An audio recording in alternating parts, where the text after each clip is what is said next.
Place maintenant au choix d'ici de cette édition avec cette question un peu brutale. Saviez-vous que lorsque vous intégrez de l'huile végétale dans vos petits plats, vous ingérez potentiellement du pétrole? Alors c'est effrayant, mais vrai, avec des nuances. Pourquoi? Eh bien parce que les industriels utilisent un solvant pour extraire un maximum d'huile des graines de tournesol, de colza, de lin ou encore de sésame. Avec quel risque? On en parlera avec notre invité et Sophie Mercier qui nous ont rejoints sur le plateau. Ce procédé d'extraction dont on vient de parler, il est interdit en agriculture biologique. Alors, illustration, explication à Landroff en Moselle.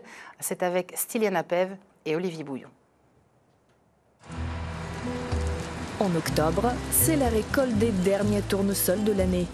Dans cette ferme de Moselle, en agriculture biologique, 30 hectares sont dédiés à la production de tournesol, de cameline et de colza pour la fabrication des huiles végétales bio. Une petite production mise en rayon directement à la boutique de producteurs. Nous, on est tout petit, on produit 30 000 litres d'huile par an. Donc c'est l'équivalent, si vous voulez, d'une journée de production d'une huilerie industrielle française.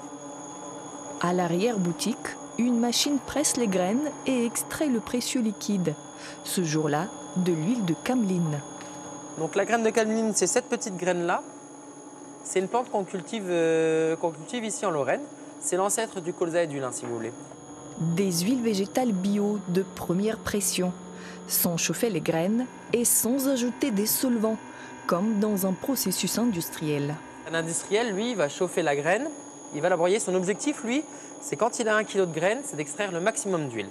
Tout ce qui ne va pas être extrait va être de la perte. Si on fait la comparaison avec nous, agriculteurs bio, finalement, nous, on va extraire que 70% de l'huile. Donc, on va vraiment chercher à extraire la fleur de l'huile. Dans l'industrie, ce tourteau-là sera retravaillé. Il contient encore de la matière grasse, entre 16 et 24%. Plusieurs étapes s'en suivent avec l'ajout de vapeur et un solvant pétrochimique, l'hexane, une molécule toxique qui affecte le système nerveux. Cette substance est interdite dans les produits bio. C'est des procédés, nous, qui nous dépassent en tant qu'agriculteurs. Nous, on fait simplement de l'huile, on récolte notre graine, on la presse, on la filtre, on la met en bouteille, on la vend. L'utilisation d'hexane pour des producteurs comme nous, déjà, on ne saurait même pas comment faire. Et puis, comme je vous ai dit tout à l'heure, elle n'a aucun sens. Parce qu'on ne cherche pas la rentabilité à tout prix. On cherche d'abord la qualité du produit pour nos clients. Certes plus chères, ces huiles végétales bio gardent toute leur qualité gustative et nutritionnelle. Bonnes pour la santé, elles nous évitent de consommer des résidus controversés, difficiles à mesurer dans nos aliments.